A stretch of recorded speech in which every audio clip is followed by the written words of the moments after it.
ये कहानी शमसू नाम के गरीब लकड़हारे की है। शमसू अपने पत्नी गोपी के साथ रहता था।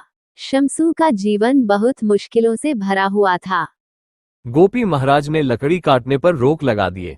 उन्होंने कहा है कि अगर कोई भी पेड़ काटता हुआ पकड़ा गया तो उसे बहुत ही सख्त सजा मिलेगी। अब मैं क्या करूं, मेरे तो कुछ भी समझ में नहीं आ रहा। अगर मैं लकड़ी नहीं काटूंगा तो घर का गुजारा कैसे होगा। लकड़ी काटने के अलावा मुझे कोई और दूसरा काम नहीं आता है। आप एक काम कीजिए, मेरे ये सोने के कंगन बेचकर घर का सामान ले आइए। इससे हमारे घर का कुछ दिनों का गुजारा हो जाएगा।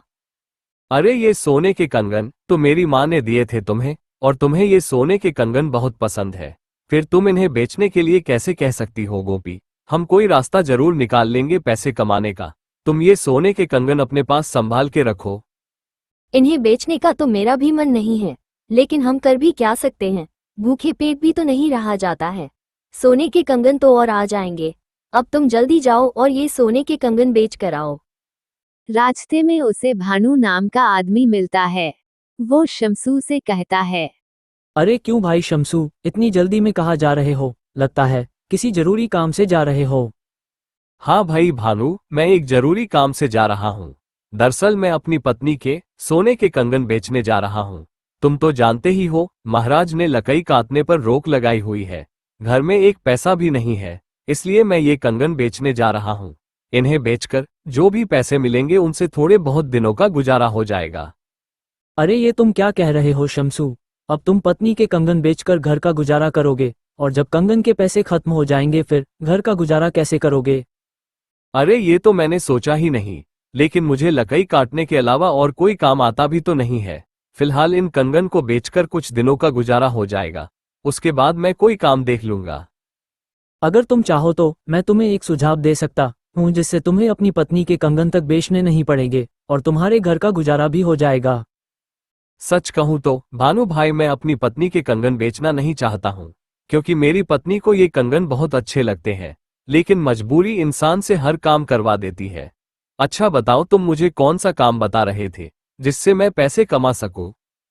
देखो शमसू भाई, काम थोड़ा मुश्किल है, लेकिन मुझे पूरी उम्मीद है कि तुम उस काम को कर लोगे। क्या तुम काम करने के लिए तैयार हो? हाँ हाँ, मैं तैयार हूं, लेकिन पहले काम तो बताओ मुझे करना क्या होगा। तुम्हें मेरे साथ मिलकर चोरी करनी होगी। अरे नहीं नहीं नहीं, मैं चोरी वोरी नहीं कर सकता। मुझे भूखे रहना पसंद है, लेकिन मैं कभी चोरी नहीं करूंगा। अरे भाई, मैंने कब कहा कि तुम चोरी करो? चोरी तो मैं करूंगा, बस तुम्हें बाहर रहकर नजर रखनी पड़ेगी कि कोई आ तो नहीं रहे। तुम देखना, केवल 10 दिनों में इतना पैसा होगा तुम्हारे पास जितना तुम अपनी पूरी जिंदगी में कमा नहीं सकते हो। तुम सही कहते हो भानु भाई, मैं तुम्हारे साथ काम करने के लिए तैयार हूँ। चलो, अब हमें चोरी कहाँ करनी है ये बताओ। शमसू चोरी करने के लिए तैयार हो जाता है। दोनों चोरी करने निकल पड़ते हैं। रास्ते में उन्हें एक आदमी दिखाई देता है जो हाथ में झोला लिया आ रहा होता है। भानु शमसू से कहता है, अरे देखो, सामने से वो आदमी आ रहा है। तुम्हें उसे अपनी बातों में फंसाना है और यहाँ वहाँ की बातें करनी है। उतने में ही मैं इसका झोला चुरा लूंगा। अब मैं उस पेड़ के पीछे छुप जाता हूँ, तुम उसे अपनी बातों में लगाओ। शमसू उस अनजान आदमी के पास चला गया और फिर उसे अपनी बातों में उलझाने लगा। अरे भाई साहब, मैं इस गांव में पहली बार आया हूँ। अगर तुम मुझे सुहानपुर जाने का रास्ता बता दोगे तो तुम्हारी बड़ी कृपा होगी। अरे क्यों नहीं, मैं अभी तुम्हें जाने का रास्ता बताता हूँ। तुम एक काम करो, इस रास्ते पे सीधे चले जाओ। थोड़ी दूर चलने के बाद तुम्हें गांव दिखेगा। वो सुहानपुर का गांव नहीं है। अभी तुम्हें और आगे चलना पड़ेगा। 2 मील चलने के बाद तुम्हें दूसरा गांव दिखाई देगा। उसके बराबर से एक रास्ता जा रहा है। तुम उसी रास्ते पे चले जाना, वो रास्ता तुम्हें सुहानपुर पहुंचा देगा। उतने में ही भानु अनजान आदमी के हाथ से झोला चुरा कर ले जाता है। सुहानपुर गांव का रास्ता तो बहुत ही मुश्किलों से भरा हुआ है। अच्छा भाई, अब मैं चलता हूँ। रास्ता बताने के लिए तुम्हारा बहुत बहुत शुक्रिया। इतना कहकर शमसू वहां से फरार हो जाता है। जब अनजान आदमी को अपने झोले की याद आती है तो वो घबरा कर चिल्ला उठता है। अरे मेरा झोला, मेरा झोला कहाँ गया? लगता है वो रास्ता पूछने वाला चुरा कर ले गया। अब मैं क्या करूं? मैं तो लुट गया, बर्बाद हो गया। मेरी पूरी महीने की तनख्वाह चुरा ले गया। कमबख्त, अब मैं अपनी पत्नी को क्या जवाब दूंगा? अगर मैंने उसे पैसे नहीं दिए तो वो तो मेरे बाल नोच लेंगी। हे ईश्वर, मेरी मदद कर, आज के जमाने में किसी के साथ भलाई करना ही नहीं चाहिए। भानु और शमसू थोड़ी दूर जाने के बाद उस झोले को खोलते हैं। उस झोले में बहुत सारे पैसे निकलते हैं। देखो भाई, मैंने तुमसे कहा था, कितने सारे पैसे हैं, इतने कि तुम्हें तुम्हारी पत्नी के कंगन भी नहीं बेचने पड़ेंगे। अब इन पैसों में से आधे तुम्हारे और आधे मेरे। याद रखना, आज रात हम अमीर चंद के घर में चोरी करेंगे। अच्छा, अब मैं चलता हूँ। भानु शमसू को आधे पैसे देकर चला जाता है। शमसू भी अपने घर की ओर निकल जाता है। जब वो घर पहुंचता है तो उसकी पत्नी कहती है, आ गए तुम कंगन बेचकर। कितने पैसों में बेचे हो? लाओ जल्दी पैसे दे दो, मैं घर का सामान ले आती हूँ। अरे गोपी, ये लो पैसे और ये लो अपने कंगन।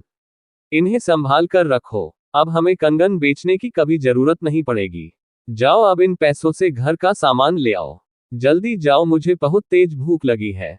ये तुम इतने सारे पैसे कहाँ से लेकर आए हो? कहीं तुमने कोई गलत काम तो नहीं किया? अरे तुम ये क्या कह रही हो गोपी, मैं भला गलत काम क्यों करूंगा? अरे मुझे ये पैसे मेरे एक दोस्त ने दिए और उसने मेरी नौकरी भी लगवा दिए। जब मुझे पैसे मिलेंगे तो मैं उसके पैसे लौटा दूंगा। शमसू अपनी पत्नी से झूठ बोल देता है और रात होने पर वह भानु के पास चोरी करने के लिए चला जाता है। आ गए तुम, मैं तुम्हारा ही इंतजार कर रहा था। अब हम अमीर चंद के घर चोरी करने जाएंगे। तुम घर के बाहर खड़े होकर मेरा इंतजार करना। मैं घर के अंदर जाकर सारा माल चुरा कर ले आऊंगा। अगर किसी को भी हमारे ऊपर कोई शक हो या हमें कोई देख ले तो तुम मुझे सीटी बजाकर सूचना दे देना। मैं तुरंत वहां से फरार हो जाऊंगा। समझे भाई? अब जल्दी चलो, ये सही वक्त है चोरी करने का। भानु घर के अंदर चोरी करने चला जाता है, जबकि शमसू चौकन्ना होकर चारों ओर अपनी नजरें गाड़े रखता है। तभी शमसू की नजर एक बांसुरी पर पड़ती है। शमसू उस बांसुरी को उठाकर बजाने लगता है। बांसुरी की आवाज सुनकर कुछ गांव वालों की आंख खुल जाती है और भानु भी घबराने लगता है।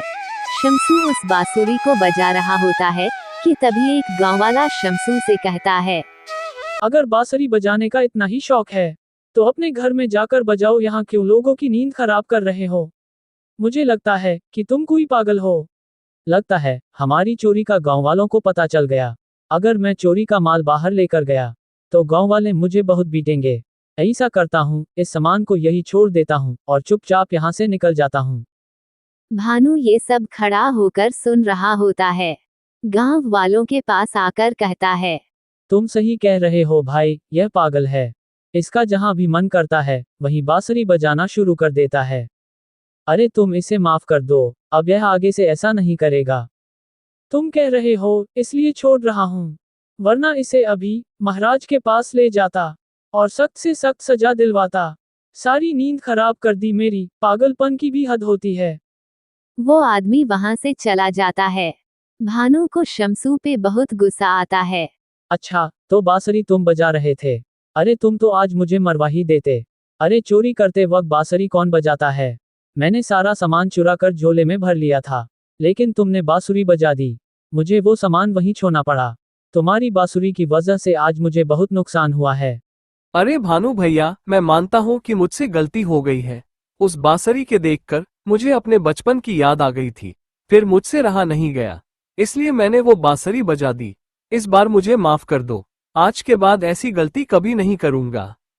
ठीक है, इस बार मैं तुम्हें माफ कर देता हूँ, लेकिन अगर दोबारा तुमने ऐसी कोई हरकत की तो मैं तुम्हें अपने साथ नहीं लेके जाऊंगा। समझे? चलो अब घर चलते हैं, कल हम पास वाले गांव में चोरी करने चलेंगे। दोनों अपने घर चले जाते हैं और रात होने पर दोबारा चोरी करने निकल जाते हैं। सुनो, मैं उस सामने वाले घर में अब चोरी करने जा रहा हूँ। तुम यहीं खड़े होकर मेरा इंतजार करो। अगर कोई आया तो मुझे बता देना और पहले जैसी हरकत मत करना। अब मैं जा रहा हूँ, अपनी आंख और कान खोले रखना। इतना कहकर भानु घर के अंदर चला जाता है और घर का सामान चुराने लगता है। तभी एक आदमी शमसू की तरफ आ रहा होता है। उसे देखकर शमसू डर जाता है। वो समझता है ये भूत है। फिर वो जोर जोर से शोर मचाने लगता है। बचाओ ओ भूत भूत, मुझे कोई बचाओ इस भूत से। ए पागल आदमी, मैं भूत नहीं हूँ समझे। मैं तुम्हारी तरह ही एक इंसान हूँ। मेरी पत्नी से मेरी लड़ाई हो गई है, इसलिए मैं घर के बाहर आ गया हूँ। वैसे तुम इतनी रात में यहाँ क्या कर रहे हो? मैं क्या कर रहा हूँ? मैं तो कुछ भी नहीं कर रहा हूँ।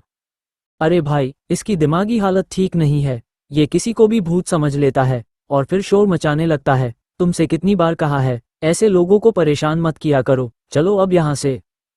दोनों वहां से चले जाते हैं। आज के बाद तुम मेरे साथ मत आना, वरना किसी दिन मैं पकड़ा जाऊंगा। शमसू अपने घर चला जाता है और सारी बात अपनी पत्नी को बताता है। तुमने तो मुझसे कहा था कि तुम कोई गलत काम नहीं कर रहे हो। क्या चोरी करना सही काम है? गोपी, मुझसे बहुत बड़ी भूल हो गई। मैं कसम खाता हूँ कि आज के बाद कभी भी कोई गलत काम नहीं करूंगा और ना ही कभी उस भानु के साथ रहूंगा। शमसू चोरी का काम छोड़कर एक बनिए की दुकान पर मजदूरी का काम किया करता था, जबकि भानु चोरी का काम नहीं छोड़ता और पहले तो वो छोटी मोटी चोरी किया करता था, लेकिन अब वो लुटेरा बन गया था। आते जाते लोगों को लूटने लगा था। ए बुड्ढे, क्या है इस झोली में? जो भी है मेरे हवाले कर दे। अगर ये पैसे मैंने तुम्हें दे दिए तो मैं अपनी बेटी की शादी कैसे करूंगा? उसकी शादी नहीं हो पाएगी। ए बुड्ढे, ये कहानी मुझे मत सुना। मैं तेरी इस दर्द भरी कहानी से बहकने वाला नहीं हूँ, समझा? चुपचाप ये झोली मुझे दे, वरना अभी तेरा सर धड़ से अलग कर दूंगा। वो बुढ़ा आदमी भानु की बात सुनकर डर जाता है और अपनी झोली भानु को देकर चला जाता है। भानु झोली को लेकर अपनी घर पहुंचकर अपनी पत्नी से कहता है, आज तो मेरे हाथ बहुत सारा धन लगा है। आज मैंने एक बुड्ढे को लूटा है। उसने अपनी बेटी की शादी के लिए पैसे जमा किए हुए थे। अरे मैंने उससे वो सारे पैसे लूट लिए। चलो अब जल्दी से मेरे लिए लजीज सा खाना बनाओ। इधर वह बूढ़ा आदमी रोता हुआ महाराज के पास जाता है। मैं बड़ी मुश्किल से अपनी बेटी की शादी के लिए थोड़े से पैसे इकट्ठा किए थे महाराज, लेकिन एक लुटेरा मेरे से पैसे छीन कर ले गया। कौन लुटेरा तुम्हारे पैसे छीन कर ले गया? किसकी इतनी जुर्रत है जो हमारे राज्य में लूट मार कर रहा है? उस लुटेरा ने तुम्हें कहाँ लूटा था? महाराज, मैं पास वाले गांव के जंगल से होकर अपने घर जा रहा था। एकदम वो लुटेरा पता नहीं कहाँ से आ गया और मुझे पकड़ लिया। अब मैं अपनी बेटी की शादी कैसे करूंगा? महाराज, मेरी मदद कीजिए। आप परेशान मत होए, हम उस लुटेरा को जल्द से जल्द पकड़कर तुम्हारा धन वापस करवा देंगे। अब आप अपने घर जाए और आराम कीजिए। वह बूढ़ा आदमी अपनी घर चला जाता है। राजा 2 सैनिकों को भानु लुटेरे की तलाश में भेजता है, लेकिन सैनिकों को वो लुटेरा कहीं भी नहीं मिलता, इसलिए वो थक-हार कर महल वापस आ जाते हैं। राजा को समझ ही नहीं आ रहा होता है कि उस लुटेरे को कैसे पकड़ा जाए। वो एक योजना बनाते हैं। राजा 2 सिपाहियों को साधारण भेष में कुछ धन देकर उस जंगल में रवाना कर देते हैं। जैसे ही भानु की नजर सैनिकों पर पड़ती है, तो वो सोचने लगता है, आज तो तेरी किस्मत ही खुल जाएगी भानु। ये दोनों आदमी कितना सारा धन ला रहे हैं। अब मैं इनसे ये धन लूटूंगा, उसके बाद मेरे पास पैसा ही पैसा होगा। चलो अब जल्दी से इन्हें पकड़ लेता हूँ, कहीं भाग न जाए। भानु जल्दी से जाकर उन दोनों के सामने खड़ा हो जाता है। अगर तुम दोनों को अपनी जान प्यारी है तो ये सारा धन मुझे दे दो, वरना मैं अभी तुम्हें ऊपर पहुंचा दूंगा। लाओ जल्दी करो। भानु के इतना कहने पर सैनिक अपनी असली भेष में आ जाते हैं और भानु को पकड़कर राजा के महल में ले जाते हैं। राजा उस भानु को कारागार में बंद करवा देता है और भानु को कड़ी से कड़ी सजा सुनाने का आदेश देता है। फिर राजा उस बूढ़े आदमी और ऐसे ही कई मासूमों को, जिसे भानु ने लूटा था, उसे उसके धन वापस लौटा देता है।